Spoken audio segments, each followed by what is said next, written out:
Good morning. Electronic devices എന്ന സബ്ജക്റ്റിലെ band theory എന്ന ടോപ്പിക്കാണ് ഈ വീഡിയോയിൽ നമ്മൾ പഠിക്കാൻ പോകുന്നത്. അപ്പോൾ ബാൻഡ് തിയറി നമ്മുടെ സെക്കൻഡ് മൊഡ്യൂളിൻ്റെ സ്റ്റാർട്ടിംഗ് ആണ് വരുന്നത്. അപ്പം ബാൻഡ് തിയറി എന്നുദ്ദേശിക്കുന്നത് നമുക്കറിയാവുന്നതാണ്, നമ്മുടെ സോളിഡ്സിൻ്റെ അകത്ത് അതിൻ്റെ എനർജി ലെവലിനെ ബേസ് ചെയ്ത് ബാൻഡ് സ്ട്രക്ചർ ഉണ്ടാവുന്നുണ്ട്. അപ്പം നമുക്കൊന്നും കൂടെ എളുപ്പത്തിൽ മനസ്സിലാക്കാൻ വേണ്ടിയിട്ട് ഈ ഫിഗർ നോക്കിയേ, ഫിഗർ എക്കകത്ത് energy level diagram of an isolated carbon atom എന്ന് പറയുന്നുണ്ട്. ഇപ്പം നമ്മൾ പ്ലസ് ടുക്കകത്ത് കെമിസ്ട്രിയിലൊക്കെ നമ്മൾ പഠിച്ചിട്ടുണ്ടാവും, അതിൻ്റെ ആറ്റത്തിൻ്റെ നമ്പറിനെ ബേസ് ചെയ്ത് നമ്മൾ അതിനെ കെ എൽ എം എൻ എന്നൊക്കെ പറഞ്ഞ് ഷെല്ലാക്കിയിട്ട് ഡിവൈഡ് ചെയ്യുന്നത്. അപ്പം കെക്കകത്ത് 2 ഇലക്ട്രോൺസ് ഉണ്ടായിരിക്കും, എല്ലിന് നമുക്ക് എഗെയിൻ SpDF, അങ്ങനെ നമ്മൾ ക്ലാസിഫിക്കേഷൻസ് നടത്തുന്നത്. അപ്പോൾ അതൊക്കെ അവിടെ പഠിച്ചു പോയിട്ടുള്ള കാര്യങ്ങളാണ്. അതിനെ ബേസ് ചെയ്ത് നമ്മൾ എന്ത് ചെയ്യും, അവിടെ ഓരോ ഷെല്ലായിട്ട് അതേപോലെ തന്നെ ഓരോ എനർജി ബാൻഡ് അവിടെ ഫോം ചെയ്യുന്നുണ്ട്. അപ്പോൾ ഇതിൻ്റെ അകത്ത് നോക്കിയിട്ടുണ്ടെങ്കിൽ ഫിഗർ എക്കകത്ത് കാർബൺ ആറ്റത്തിൻ്റെ എനർജി ലെവൽ ഡയഗ്രാമാണ് തന്നിട്ടുള്ളത്. അപ്പം ബാൻഡ് തിയറിയിലേക്ക് കടക്കുന്നതിന് മുന്നേ നമ്മൾ ബേസിക് ആയിട്ടുള്ള കാര്യമാണ് നോക്കുന്നത്. അപ്പം എനർജി ലെവൽ ഡയഗ്രാം എന്ന് പറയുമ്പോൾ, അപ്പം കെ ഷെല്ലിൽ അല്ലെങ്കിൽ കെയിൽ നമ്മൾ N1, L ആണെങ്കിൽ N2, M N3 അങ്ങനെ നമ്മൾ ഡെസിഗ്നേറ്റ് ചെയ്തു. അപ്പം കെ ഷെല്ലിനകത്ത് 2 ഇലക്ട്രോൺസ് ഉണ്ട്. ദെൻ L ഷെല്ലിൻ്റെ അകത്ത് 4 ഇലക്ട്രോൺസ് ഉണ്ട്. അപ്പം കാർബൺ ആറ്റം ആണ് കാണിച്ചിട്ടുള്ളത്. അപ്പോൾ 6 ഇലക്ട്രോൺസ് കാർബണിൻ്റെ അകത്ത് കാണിച്ചിട്ടുണ്ട്. 2 എണ്ണം കെ ഷെല്ലിൻ്റെ അകത്ത്, 4 എണ്ണം L ഷെല്ലിൻ്റെ അകത്ത്. M ഷെല്ലിൻ്റെ അകത്ത് ഇലക്ട്രോൺസ് 0 ആണ്, അവിടെ ഇലക്ട്രോൺസ് ഒന്നുമില്ല. അപ്പോൾ അതുകൊണ്ട് തന്നെ അവിടെ ഇലക്ട്രോൺസ് ഒന്നും നമുക്ക് കാണാനില്ല. അപ്പം ഇതിൻ്റെ അകത്ത് ഇവിടെ 2 എണ്ണം കണ്ടിട്ടുണ്ട്, ഇവിടെ 4 എണ്ണം. അപ്പം ഈ M ഷെല്ലിൻ്റെ അകത്ത് ഇലക്ട്രോൺസ് ഇല്ലല്ലോ, 0 ആണ്. അപ്പം ഈ കെ ഷെല്ല്, L ഷെല്ല്, അങ്ങനെ ഇതിൻ്റെ അകത്ത് വരുന്ന L shells particular energy band അവിടെ ഫോം ചെയ്യുന്നുണ്ട്. അത് ക്ലോസ്ലി ഫോം ചെയ്ത് എനർജി ലെവൽസ് എല്ലാം കൂടെ ക്ലോസ്ലി അറേഞ്ച് ചെയ്യും. മീൻസ് കമ്പൈൻ ചെയ്ത് സ്പ്ലിറ്റൊക്കെ ചെയ്ത് പെർട്ടിക്കുലർ പാറ്റേണിലേക്ക് അത് അറേഞ്ച്ഡ് ആവുന്നുണ്ട്. അങ്ങനെ അറേഞ്ച് ആയിക്കഴിഞ്ഞാൽ നമുക്ക് കിട്ടുന്ന ഹയർ എനർജി ലെവൽസ് അല്ലെങ്കിൽ ഹയർ എനർജി ബാൻഡാണ് നമ്മൾ ഫിഗർ ബിക്കകത്ത് കാണിച്ചിട്ടുള്ളത്. അപ്പോൾ ബേസിക്കലി നമ്മളൊരു ആറ്റം എടുത്ത് കഴിഞ്ഞിട്ടുണ്ടെന്നുണ്ടെങ്കിൽ നമ്മൾ പഠിച്ചിട്ടുള്ളതാണ് മുന്നേ, അതിനെ കെ എൽ എം എന്നൊക്കെ പറഞ്ഞ് ക്ലാസിഫിക്കേഷൻസ് നടത്തണം. എങ്ങനെയൊക്കെ നമുക്ക് അറേഞ്ച് ചെയ്യാം എന്നുള്ളത് നമ്മൾ ചെറിയ ക്ലാസ്സുകളിൽ പഠിച്ചിട്ടുണ്ട്. അങ്ങനെ അറേഞ്ച് ചെയ്യുന്ന ഷെല്ലുകൾ, അങ്ങനെ അറേഞ്ച്ഡായി വരുന്ന ഷെല്ലുകൾ ഒരു പെർട്ടിക്കുലർ എനർജി ബാൻഡ് ഫോം ചെയ്യും.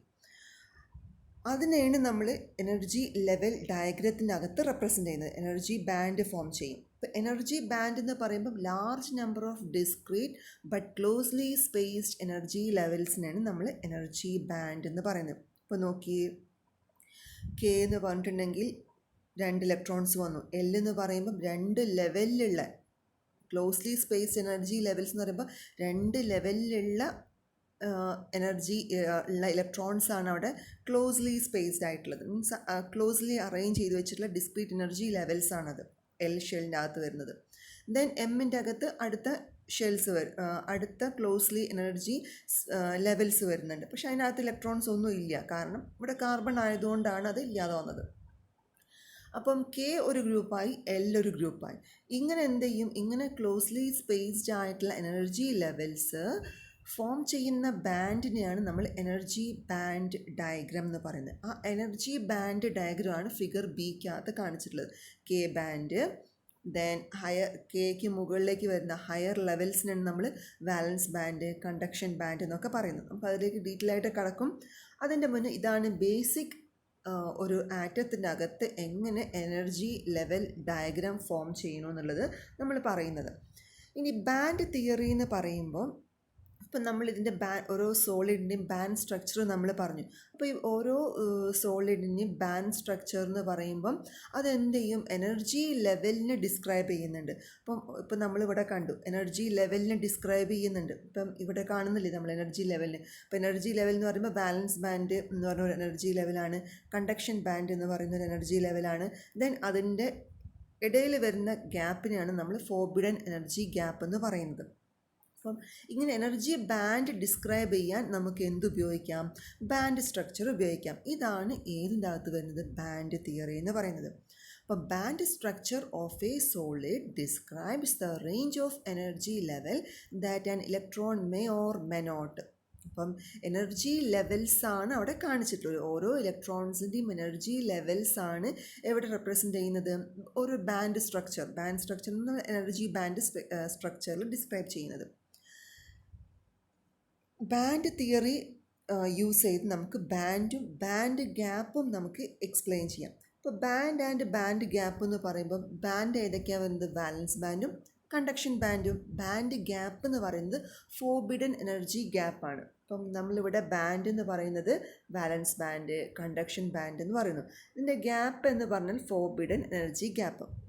വാലൻസ് ബാൻഡിൻ്റെയും കണ്ടക്ഷൻ ബാൻഡിൻ്റെയും ബിറ്റ്വീനിൽ വരുന്ന പ്ലേസിനെയാണ് നമ്മൾ ഫോർബിഡൻ എനർജി ഗ്യാപ്പ്. ആ ഗ്യാപ്പിനെ വിളിക്കുന്ന പേരാണ് ഫോർബിഡൻ എനർജി ഗ്യാപ്പ്. സ്മോൾ ഇവിടെ നോക്കിയ EG എന്ന് പറഞ്ഞ് റെപ്രസെൻ്റ് ചെയ്തിട്ടുണ്ട്. ഇനി നമുക്കൊന്നും കൂടെ നോക്കാം. Band theory explain many physical properties of solid such as electrical resistivity, optical absorption. അപ്പം ഇങ്ങനത്തെ ഇലക്ട്രിക്കൽ പ്രോപ്പർട്ടീസ് ഒക്കെ നമുക്ക് എന്ത് വെച്ച് എക്സ്പ്ലെയിൻ ചെയ്യാൻ പറ്റും? ബാൻഡ് തിയറി വെച്ച് എക്സ്പ്ലെയിൻ ചെയ്യാൻ പറ്റും. അപ്പോൾ band structure of a solid describe the range of energy level that electron may or may not and band theory derives band and band gap. ഇവിടെ ബാൻഡ് എന്ന് ഉദ്ദേശിക്കുന്നത് valence band and conduction band. Band gap എന്ന് പറഞ്ഞാൽ forbidden energy band gap. Band theory explain many physical properties of solids such as electrical resistivity, optical absorption. ഇതൊക്കെ നമുക്ക് എന്ത് വെച്ച് explain ചെയ്യാം? ബാൻഡ് തിയറി യൂസ് ചെയ്ത് എക്സ്പ്ലെയിൻ ചെയ്യാം. അപ്പം ബാൻഡ് തിയറി എന്താണെന്ന് പറഞ്ഞു, എനർജി ബാൻഡ് എന്താണെന്ന് പറഞ്ഞു. എനർജി ബാൻഡ് എന്താണെന്ന് പറഞ്ഞിട്ടുണ്ടെങ്കിൽ large number of discrete but closely spaced energy levels are called energy band. ഇനി നോക്കിയേ, ഒന്നും കൂടെ നമ്മൾ ഡീറ്റെയിൽ ആയിട്ട് ഫിഗർ ഇവിടെ വെച്ചിട്ടുണ്ട്. വാലൻസ് ബാൻഡും conduction band, forbidden energy band gap, band എനർജിയാണ്. Y ആക്സിസിൽ ബാൻഡ് എനർജി റെപ്രസെൻ്റ് ചെയ്തിട്ടുണ്ട്. ദെൻ ഇനി വാലൻസ് ബാൻഡ് എന്ന് പറയുമ്പം ഫുൾ ഓഫ് ഇലക്ട്രോൺസ് ആയിരിക്കും അതിൻ്റെ അകത്ത് ഉണ്ടായിരിക്കാം. ദെൻ കണ്ടക്ഷൻ ബാൻഡ് എന്ന് പറയുമ്പോൾ empty ആയിരിക്കും. ആൻഡ് ഫോർബിഡൻ ഗ്യാപ്പ് അതിൻ്റെ ഇടയ്ക്കുള്ള വാലൻസ് ബാൻഡിൻ്റെയും കണ്ടക്ഷൻ ബാൻഡിൻ്റെയും ഇടയ്ക്ക് വരുന്ന റീജിയനാണ് നമ്മൾ ഫോർബിഡൻ എനർജി ബാൻഡ് ഗ്യാപ്പ്. ഇവിടെ നമ്മൾ പഠിക്കുന്നത് വാലൻസ് ബാൻഡകത്ത് ഇലക്ട്രോൺസ്. ഇവിടെ നമ്മൾ ഇലക്ട്രോൺസിനെ കാണിച്ചിട്ടുണ്ട്. ഇലക്ട്രോൺസ് ആണ്, ഈ ഓരോ ഇലക്ട്രോൺസും ഇതിൻ്റെ അകത്ത് റെപ്രസെൻ്റ് ചെയ്തിട്ടുണ്ട്. ദെൻ നോക്കിയേ, ഓരോ ബാൻഡായിട്ട് നമുക്ക് പഠിക്കാം. വാലൻസ് ബാൻഡ് നമ്മൾ എന്തൊക്കെയാണ് പഠിക്കുന്നത്? ഏറ്റവും ലോയിൽ വരുന്ന ലോവർ ബാൻഡിനെയാണ് നമ്മൾ വാലൻസ് ബാൻഡ് എന്ന് വിളിക്കുന്നത്. ഈ വാലൻസ് ബാൻഡിലാണ് കംപ്ലീറ്റ്ലി ഫിൽഡ് വിത്ത് ഇലക്ട്രോൺസ്. എപ്പോഴും അതിൻ്റെ അകത്ത് എന്തുണ്ടാവും? Large number of electrons valence ബാൻഡിൻ്റെ അകത്ത് ഉണ്ടായിരിക്കും. പിന്നെ നമ്മൾ പഠിക്കുന്നതാണ് കണ്ടക്ഷൻ ബാൻഡ് എന്ന് പറയുമ്പം അപ്പർ ബാൻഡ്, എനർജി ബാൻഡ് ഡയഗ്രത്തിലെ അപ്പർ ബാൻഡിനെയാണ് നമ്മൾ എന്ത് വിളിക്കുക? കണ്ടക്ഷൻ ബാൻഡ് എന്ന് പറയുന്നത്. ഇപ്പോൾ നേരത്തെ പറഞ്ഞു, കണ്ടക്ഷൻ ബാൻഡകത്ത് വാലൻസ് ഇലക്ട്രോൺസ് ഒന്നും അല്ലെങ്കിൽ ഫ്രീ ഇലക്ട്രോൺസ് ഒന്നും അവിടെ ഇല്ല കണ്ടക്ഷൻ ബാൻഡിൻ്റെ അകത്ത്. Then energy band correspond to first excited state where the valence electron will move under the influence of an external field. ഇപ്പോൾ സപ്പോസ് നമ്മളൊരു എക്സ്റ്റേണൽ ഇലക്ട്രിക് ഫീൽഡ് അപ്ലൈ ചെയ്യാൻ, ആ ഇലക്ട്രിക് ഫീൽഡ് അപ്ലൈ ചെയ്യുന്ന സമയത്ത് വാലൻസ് ബാൻഡിൽ ഉണ്ടാവുന്ന ഇലക്ട്രോൺസ് എന്ത് ചെയ്യും? എനർജി അക്വയർ ചെയ്തിട്ട് അത് എങ്ങോട്ടേക്ക് മൂവ് ചെയ്യും? കണ്ടക്ഷൻ ബാൻഡിലേക്ക് മൂവ് ചെയ്യും. കണ്ടക്ഷൻ ബാൻഡിലേക്ക് ഇലക്ട്രോൺസ് എത്തിക്കഴിഞ്ഞിട്ട് എന്ത് ചെയ്യും? അത് ഫ്രീ ആയിട്ട് കണ്ടക്ഷൻ ബാൻഡിൽ ഇലക്ട്രോൺസ് മൂവ് ചെയ്യും. അപ്പം empty band which lies above the valence band is called conduction band. അപ്പം നമ്മൾ എനർജി ബാൻഡ് ഡയഗ്രത്തിൻ്റെ അകത്ത് വാലൻസ് ബാൻഡ് ഉണ്ടാകുന്ന ഇലക്ട്രോൺസിന് നമ്മൾ എക്സ്റ്റേണലി ഇലക്ട്രിക് ഫീൽഡ് അപ്ലൈ ചെയ്യുന്ന സമയത്ത് അത് എനർജി അക്വയർ ചെയ്തിട്ട് എങ്ങോട്ടേക്ക് മൂവ് ചെയ്യും? കണ്ടക്ഷൻ ബാൻഡിലേക്ക് മൂവ് ചെയ്യും. കണ്ടക്ഷൻ ബാൻഡിൽ എത്തിക്കഴിഞ്ഞിട്ടുണ്ടെങ്കിൽ അത് എന്ത് ചെയ്യും? ഫ്രീ ആയിട്ട് അത് മൂവ് ചെയ്തുകൊണ്ടിരിക്കും. അത് എന്തിനെ ഹെൽപ്പ് ചെയ്യും? കണ്ടക്ഷനെ ഹെൽപ്പ് ചെയ്തുകൊണ്ടിരിക്കും. ഇതാണ് കണ്ടക്ഷൻ ബാൻഡ്. ഇപ്പോൾ കണ്ടക്ഷൻ ബാൻഡ് എന്ന് പറയുമ്പം empty band which lies above the valence band is called conduction band. Next വണ്ണാണ് forbidden energy gap. Forbidden energy gap എന്ന് പറയുമ്പോൾ നമുക്കറിയാവുന്ന കാര്യമാണ്, നമ്മൾ പഠിച്ചു. വാലൻസ് ബാൻഡിൻ്റെയും കണ്ടക്ഷൻ ബാൻഡിൻ്റെയും ഇടയ്ക്ക് വരുന്ന സ്പേസിനെയാണ് നമ്മൾ എന്ത് വിളിക്കുന്നത്? ഫോർബിഡൻ എനർജി ഗ്യാപ്പ് എന്ന് പറയുന്നത്. ആ ഫോർബിഡൻ എനർജി ഗ്യാപ്പിൽ ഇലക്ട്രോൺസ് ഓക്യുപ്പേഷൻ ഒന്നും നടക്കുന്നില്ല. അവിടെ ഇലക്ട്രോൺസ് ഒന്നും കാണുന്നില്ല നമ്മൾ. ഈ ഫോർബിഡൻ എനർജി ഗ്യാപ്പാണ് ഇലക്ട്രിക്കൽ പ്രോപ്പർട്ടീസ് ഡിറ്റർമൈൻ ചെയ്യുന്നത്. അപ്പം നമുക്ക് ഏതൊക്കെ നമ്മുടെ സോളിഡ്സ് ഏത് ടൈപ്പ് സോളിഡ് ആണെന്നൊക്കെ നമുക്കറിയാൻ വേണ്ടിയിട്ട് ഏതെടുക്കാൻ നമുക്ക് ഫോർബിഡൻ ഗ്യാപ്പ് എത്രയാണ് നമുക്ക് നോക്കിക്കഴിഞ്ഞാൽ നമുക്കറിയാൻ പറ്റും അത് ഏത് സോളിഡ് ആണെന്നുള്ളത്. അപ്പം classification of material as insulators, conductors and semi conductors is mainly depend upon forbidden gap. അപ്പോൾ ഫോർബിഡൻ ഗ്യാപ്പിനെ ഡിപ്പെൻഡ് ചെയ്തിട്ടാണ് നമ്മുടെ മെറ്റീരിയൽസിന് ഇൻസുലേറ്റർ, കണ്ടക്ടർ, സെമി കണ്ടക്ടറൊക്കെ ആയിട്ട് ക്ലാസിഫിക്കേഷൻ നടത്തിയിട്ടുള്ളത്. ഇതൊക്കെ പഠിച്ചു പോയിട്ടുള്ള കാര്യങ്ങളാണ്, ചെറിയ ക്ലാസ്സുകൾ നിങ്ങൾ പഠിച്ചു പോയിട്ടുള്ള കാര്യങ്ങളാണ്. ഫോർബിഡൻ എനർജി ഗ്യാപ്പ് എന്ന് പറയുമ്പം the gap between valence band and conduction band is called forbidden energy gap. And in forbidden energy gap there is no electrons. And forbidden gap determine the electrical conductivity of a solid. Then classification of materials based on the forbidden energy gap are insulators, conductors and semiconductors.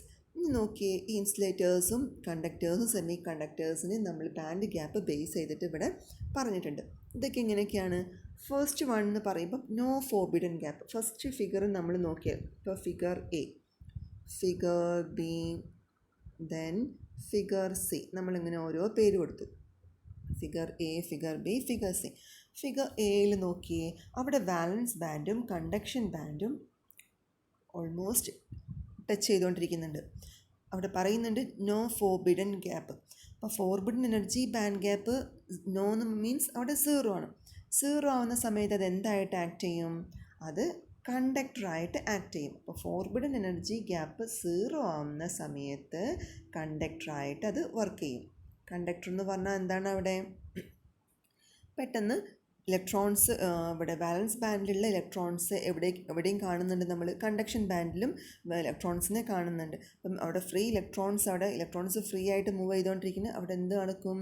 More conduction നടക്കുന്നുണ്ട് conduction ബാൻഡിനകത്ത്. ഇനി ഈ figure B നോക്കിയേ, അവിടെ എന്താ കാണുന്നത്? നമ്മൾ forbidden energy band gap എന്ന് പറയുന്നത് ചെറുതാണ്. വാലൻസ് ബാൻഡിലും ഇലക്ട്രോൺസ് ഉണ്ട്, കണ്ടക്ഷൻ ബാൻഡിലും ഇലക്ട്രോൺസ് ഉണ്ട്. പക്ഷേ കണ്ടക്ഷൻ ബാൻഡിൽ ഇലക്ട്രോൺസ് കുറവാണ് കാണിച്ചിട്ടുള്ളത്. ആകെ 2 അവിടെ കാണിച്ചിട്ടുള്ളൂ. വാലൻസ് ബാൻഡിലാണ് കൂടുതൽ. ഈ കേസിനെ നമ്മൾ വിളിക്കുന്നതാണ് സെമി കണ്ടക്ടർ. കണ്ടക്ടറും സെമി കണ്ടക്ടറും തമ്മിലുള്ള ഡിഫറൻസ് എന്താണ്? കണ്ടക്ടറിൻ്റെ കണ്ടക്ടിവിറ്റി വലുതാണ്. സെമി കണ്ടക്ടർ ആണെന്നുണ്ടെങ്കിൽ ലെസ് കണ്ടക്ടിവിറ്റിയാണ് വരുന്നത് compared to conductors. Then figure സിക്കകത്ത് ഫോർബിഡൻ എനർജി ബാൻഡ് ഗ്യാപ്പ് എന്ന് പറയുന്നത് വെരി ലാർജാണ്. നമ്മൾ കാണുന്നുണ്ട് മറ്റ് 2 ഫിഗേഴ്സ് കമ്പയർ ചെയ്യുമ്പം ഫിഗർ സിക്കകത്ത് ഫോർബിഡൻ എനർജി ബാൻഡ് ഗ്യാപ്പ് എന്ന് പറയുന്നത് എന്താണ്? ലാർജാണ്. മാത്രമല്ല ഇലക്ട്രോൺസ് എവിടെ കാണുന്നുള്ളൂ? ബാലൻസ് ബാൻഡിലേ കാണുന്നുള്ളൂ. കണ്ടക്ഷൻ ബാൻഡിൽ ഇലക്ട്രോൺസിനെ കാണുന്നില്ല. എംപ്റ്റി കണ്ടക്ഷൻ ബാൻഡാണ് വരുന്നത്. ഫോർബിഡൻ എനർജി ബാൻഡ് ഗ്യാപ്പ് എന്ന് പറയുന്നത് ലാർജാണ്. ബാലൻസ് ബാൻഡ് ഫുള്ളാണ് അവിടെ ഇലക്ട്രോൺസുമായിട്ട്. അതിന് നമ്മൾ വിളിക്കുന്ന പേരാണ് insulators.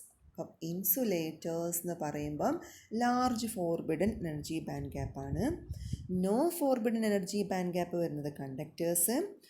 Few energy band gap വരുന്നത് semi conductors. Then large energy band gap വരുന്നത് ഇൻസുലേറ്റേഴ്സ്. അപ്പോൾ ഈ എനർജി ബാൻഡ് ഗ്യാപ്പ് കൂടുന്നതിനും കുറയുന്നതിനനുസരിച്ച് എന്ത് ചെയ്യും? അതിൻ്റെ കണ്ടക്ടിവിറ്റി മാറിക്കൊണ്ടിരിക്കും. കണ്ടക്ടിവിറ്റി മാറുക എന്ന് പറയുമ്പോൾ അവിടെ റെസിസ്റ്റൻസ് ചേഞ്ച് ചെയ്തുകൊണ്ടിരിക്കുന്നുണ്ട്. റെസിസ്റ്റൻസ് കൂടുതലാണെന്നുണ്ടെങ്കിൽ എന്തായിരിക്കും? കണ്ടക്ടിവിറ്റി കുറവായിരിക്കും. അതേപോലെ തന്നെ റെസിസ്റ്റൻസ് കുറവാണെന്നുണ്ടെങ്കിൽ എന്തായിരിക്കും? കണ്ടക്ടിവിറ്റി കൂടുതലായിരിക്കും. മീൻസ് അപ്പോൾ അങ്ങനെ നോക്കുകയാണെങ്കിൽ ഇവിടെ ഇൻസുലേറ്ററിന് എന്തായിരിക്കും? ഹൈ റെസിസ്റ്റൻസ് ആണ് ഓഫർ ചെയ്യുന്നത്. ഹൈ റെസിസ്റ്റൻസ് എന്ന് പറയുമ്പം അവിടെ എന്താണ്? കണ്ടക്ടിവിറ്റി വളരെ കുറവാണ്.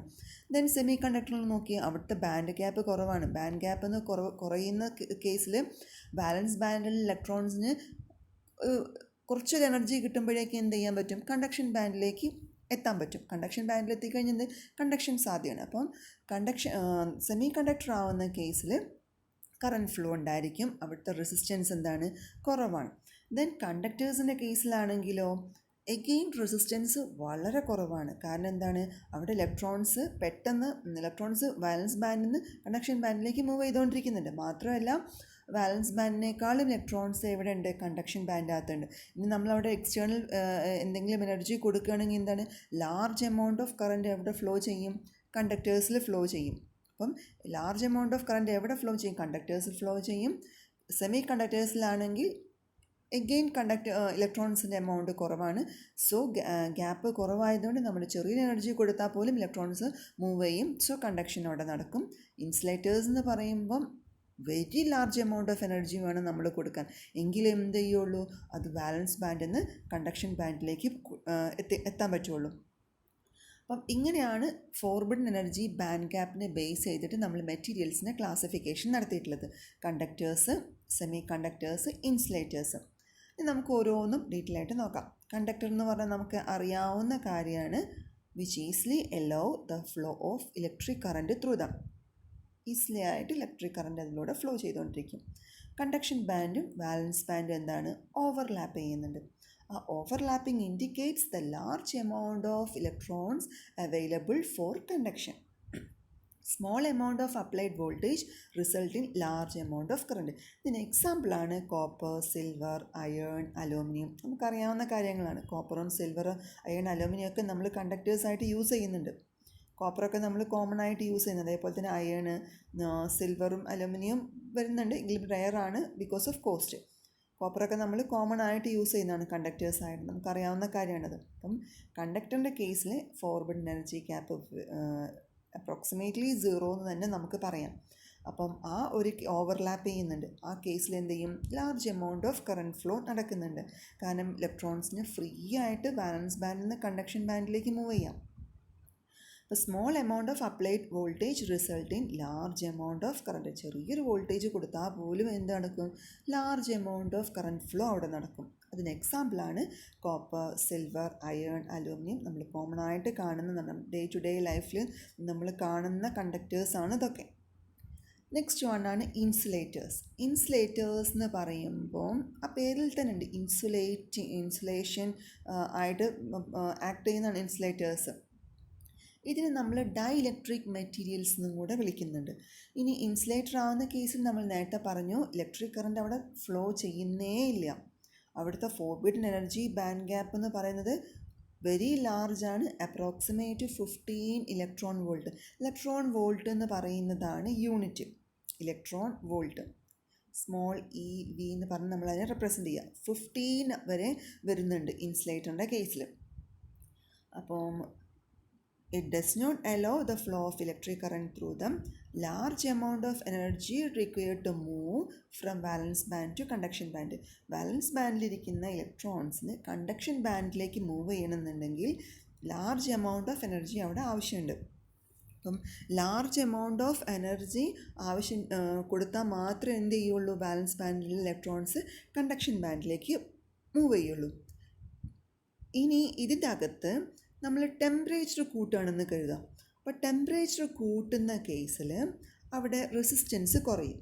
അതിനാണ് നമ്മളിവിടെ negative temperature coefficient of resistance. ഈ പോയിൻ്റ് നോക്കിയാൽ negative temperature coefficient of resistance അത് പറയുന്നത് നമ്മൾ ടെമ്പറേച്ചർ കൂട്ടുന്തോറും ഇൻക്രീസ് ചെയ്യുക എന്നുള്ളതാണ് ഇൻഡിക്കേറ്റ് ചെയ്യുന്നത്. ടെമ്പറേച്ചർ കൂട്ടുന്തോറും അവിടുത്തെ റെസിസ്റ്റൻസ് കുറയുന്നുണ്ട്.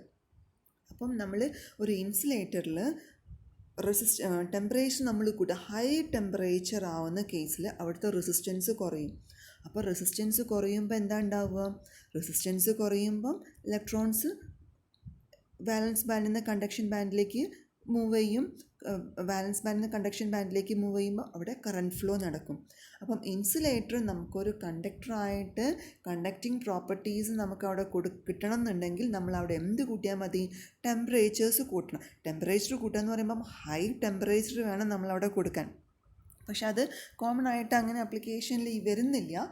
നമ്മൾ അറിഞ്ഞിരിക്കേണ്ട ഒരു കാര്യമാണ്, negative temperature coefficient of resistance ആണ് ഇൻസുലേറ്ററിൻ്റെ കേസിൽ വരുന്നത്. ടെമ്പറേച്ചർ കൂട്ടുന്ന കേസിൽ വെരി ഹൈ ടെമ്പറേച്ചറിൻ്റെ കേസിൽ മാത്രമാണ് ഇൻസുലേറ്റർ കണ്ടക്റ്റിംഗ് പ്രോപ്പർട്ടി കാണിക്കുന്നുള്ളൂ. അപ്പം ടെമ്പറേച്ചർ നമ്മൾ കൂട്ടുമ്പം എന്ത് ചെയ്യും, അവിടുത്തെ റെസിസ്റ്റൻസ് കുറയും. റെസിസ്റ്റൻസ് കുറയുക എന്ന് പറയുമ്പോൾ ഇലക്ട്രോൺസ് അങ്ങോട്ടേക്ക് മൂവ് ചെയ്യും. ഇലക്ട്രോൺസ് മൂവ്മെൻറ്റ് നടക്കുക എന്ന് പറഞ്ഞില്ലെങ്കിൽ എന്താണ് അവിടെ നടക്കുന്നത്, കറണ്ട് ഫ്ലോ ആണ് നടക്കുന്നത്.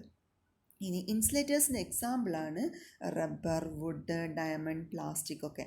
നമുക്കറിയാവുന്ന കാര്യമാണ്, ഇൻസുലേറ്ററായിട്ട് നമ്മൾ യൂസ് ചെയ്യുന്ന റബ്ബറും വുഡും ഡയമണ്ടും പ്ലാസ്റ്റിക്കൊക്കെ നമ്മൾ കാണുന്നതാണിത്. ഡയമണ്ട് കാണുന്നുണ്ടെങ്കിൽ റബ്ബറും വുഡും പ്ലാസ്റ്റിക്കൊക്കെ നമ്മൾ നമ്മുടെ ചുറ്റും നോക്കിയാൽ തന്നെ നമുക്കറിയാൻ പറ്റും. റബ്ബറും വുഡും പ്ലാസ്റ്റിക്കൊക്കെ നമ്മൾ ഇൻസുലേറ്റേഴ്സായിട്ട് യൂസ് ചെയ്യുന്നത്. നെക്സ്റ്റ് വൺ ആണ് സെമി കണ്ടക്ടർ. നമ്മൾ പറഞ്ഞിരുന്നു സെമി കണ്ടക്ടർ എന്ന് പറയുമ്പോൾ അതിൻ്റെ അകത്ത് ഫോർബിഡൻ എനർജി ബാൻഡ് ഗ്യാപ്പ് എന്ന് പറയുന്നത് വെരി സ്മോൾ ആണ്. വെരി സ്മോൾ എന്ന് പറഞ്ഞിട്ടുണ്ടെങ്കിൽ അപ്രോക്സിമേറ്റ് ടു 1 ഇലക്ട്രോൺ വോൾട്ട് വരെയൊക്കെയാണ് അവിടുത്തെ ഫോർബിഡൻ എനർജി ബാൻഡ് ഗ്യാപ്പ് എന്ന് പറയുന്നത്. ഇനി സെമി കണ്ടക്ടർ ഒരു 0 കെൽവിൻ ആവുന്ന സമയത്ത് അത് ഇൻസുലേറ്ററായിട്ട് ആക്ട് ചെയ്യും. ഇൻസുലേറ്റർ എന്ന് പറഞ്ഞിട്ടുണ്ടെങ്കിൽ എന്താണ്, അതിന് ലാർജ് ഫോർബിഡൻ എനർജി ബാൻഡ് ഗ്യാപ്പാണ്. മാത്രമല്ല അവിടുത്തെ കറണ്ട് ഫ്ലോ നടക്കുന്നില്ല, നോ കറണ്ട് ഫ്ലോ എന്ന് തന്നെ അവിടെ പറയാം ഇൻസുലേറ്ററിൻ്റെ കേസിൽ. അപ്പം സെമി കണ്ടക്ടർ ഇൻസുലേറ്ററായിട്ട് ആക്ട് ചെയ്യുന്നപ്പോഴാണ് ലോ ടെമ്പറേച്ചർ അല്ലെങ്കിൽ 0 കെൽവിൻ കേസിലാണ്. ഇനി റൂം ടെമ്പറേച്ചറിൽ എന്ത് ചെയ്യും? റൂം ടെമ്പറേച്ചർ എന്ന് പറയുമ്പോഴേക്കും ടെമ്പറേച്ചർ കൂടുന്ന സമയത്ത് എന്താ ഉണ്ടാകുന്നത്? വാലൻസ് ബാൻഡിലുള്ള ഇലക്ട്രോൺസ് എനർജി അക്വയർ ചെയ്തിട്ട് കണ്ടക്ഷൻ ബാൻഡിലേക്ക് മൂവ് ചെയ്യും. അപ്പോൾ കണ്ടക്ഷൻ ബാൻഡിലേക്ക് മൂവ് ചെയ്യുന്ന സമയത്ത് അവിടെ എന്തുണ്ടാവും? കറണ്ട് ഫ്ലോ നടക്കും. അപ്പോൾ നമ്മളിവിടെ പറയുന്നത് 0 കെൽവിൽ നിന്ന് റൂം ടെമ്പറേച്ചറിലേക്ക് എത്തിയപ്പോഴേക്കും എന്ന് വെച്ചാൽ ടെമ്പറേച്ചർ കൂടുമ്പം അവിടെ എന്ത് നടക്കുന്നുണ്ട്? കറണ്ട് ഫ്ലോ നടക്കുന്നുണ്ട്. ടെമ്പറേച്ചർ കൂടുന്തോറും കറണ്ട് ഫ്ലോ നടക്കുന്നുണ്ട്. നമ്മൾ നേരത്തെ ഇത് പറഞ്ഞിരുന്നു, ടെമ്പറേച്ചർ കൂടുമ്പം റെസിസ്റ്റൻസ് കുറയും. ഇതിന് നമ്മൾ ഒരു ടേം പഠിച്ചിരുന്നു, negative temperature coefficient of resistance. അപ്പോൾ ഏതിനും negative temperature coefficient of resistance വരും. സെമി കണ്ടക്ടറിനും negative temperature coefficient of semi കണ്ടക്ടറിനകത്ത് negative temperature coefficient of resistance ആണ്. അപ്പോൾ negative temperature coefficient of resistance എന്ന് പറഞ്ഞാൽ എന്താണ്? ടെമ്പറേച്ചർ കൂടുന്തോറും റെസിസ്റ്റൻസ് അവിടെ കുറയും. നെഗറ്റീവ് കൊണ്ട് ഉദ്ദേശിക്കുന്നതാണ് ടെമ്പറേച്ചർ കൂടുമ്പം റെസിസ്റ്റൻസ് അവിടെ കുറയും. അപ്പം സെമി കണ്ടക്ടേഴ്സിന് എക്സാമ്പിളാണ് സിലിക്കൺ ആൻഡ് ജെർമേനിയം. വളരെ ഇമ്പോർട്ടൻ്റ് ആയിട്ടുള്ളതാണ് സിലിക്കൺ ആൻഡ് ജെർമേനിയം.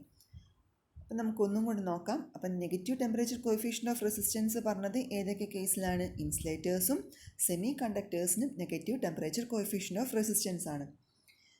നോക്കിയപ്പോൾ നമ്മൾ ഇത്രയും കാര്യങ്ങളാണ് ഇവിടെ പഠിക്കുന്നത്.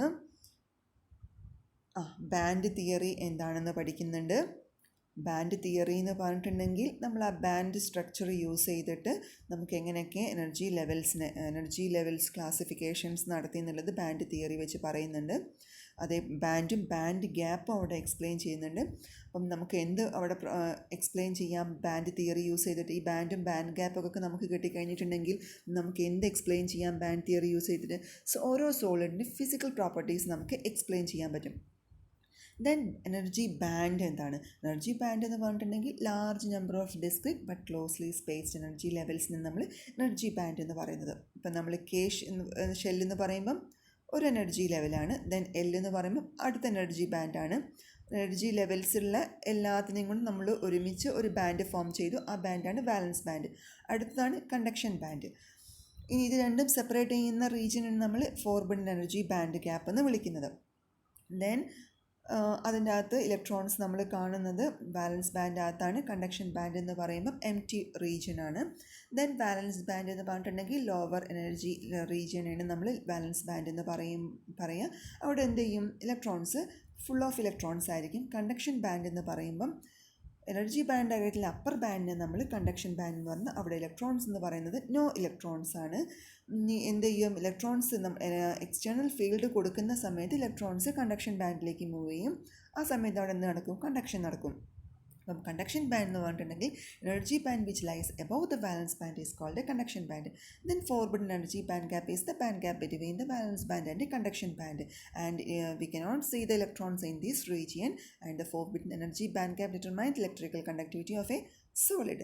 Based on the forbidden energy band gap, we can classify the solids into insulators, conductors and semiconductors. Then നമ്മൾ ഫിഗറിൻ്റെ അകത്ത് ABCക്കകത്ത് എങ്ങനെയൊക്കെയാണ് forbidden energy band gap use ചെയ്ത് ക്ലാസിഫിക്കേഷൻ നടത്തിയെന്ന് പറയുന്നുണ്ട്. ഫസ്റ്റ് ഫിഗറിനകത്ത് കണ്ടക്ടറാണ്, സെക്കൻഡ് വൺ എന്ന് പറയുമ്പോൾ സെമി കണ്ടക്ടറാണ്, തേർഡ് വൺ എന്ന് പറയുമ്പോൾ ഇൻസുലേറ്ററാണ്. ഫോർബിഡൻ എനർജി ബാൻഡ് ഗ്യാപ്പ് നോക്കിയാൽ തന്നെ കണ്ടക്ടർ എന്ന് പറയുമ്പോൾ അപ്രോക്സിമേറ്റ് 0, സെമി കണ്ടക്ടർ എന്ന് പറയുമ്പം കുറഞ്ഞു, ദെൻ ഇൻസുലേറ്റർ എന്ന് പറയുമ്പം വലിയതാണ്. ഇപ്പം സെമി കണ്ടക്ടർ നമ്മൾ പറഞ്ഞ അപ്രോക്സിമേറ്റ് 1 ഇലക്ട്രോൺ വോൾട്ട്, ഇൻസുലേറ്റർ ആവുന്ന കേസിൽ 15 ഇലക്ട്രോൺ വോൾട്ടോളം വരുന്നുണ്ട്. ദെൻ കണ്ടക്ടർ എന്താണ്, ഇൻസുലേറ്റർ എന്താണ്, സെമി കണ്ടക്ടർ എന്താണ്? ഇത്രയും കാര്യങ്ങളാണ് നമ്മൾ ഇതിൻ്റെ അകത്ത് പഠിക്കുന്നത്, ബാൻഡ് തിയറിക്കകത്ത് പഠിക്കുന്നത്. ബാൻഡ് തിയറി അതേപോലെ തന്നെ എനർജി ബാൻഡ് ഡയഗ്രാം എല്ലാം നമ്മളിവിടെ എക്സ്പ്ലെയിൻ ചെയ്തു. ബാക്കി നമുക്ക് അടുത്ത വീഡിയോ പഠിക്കാം.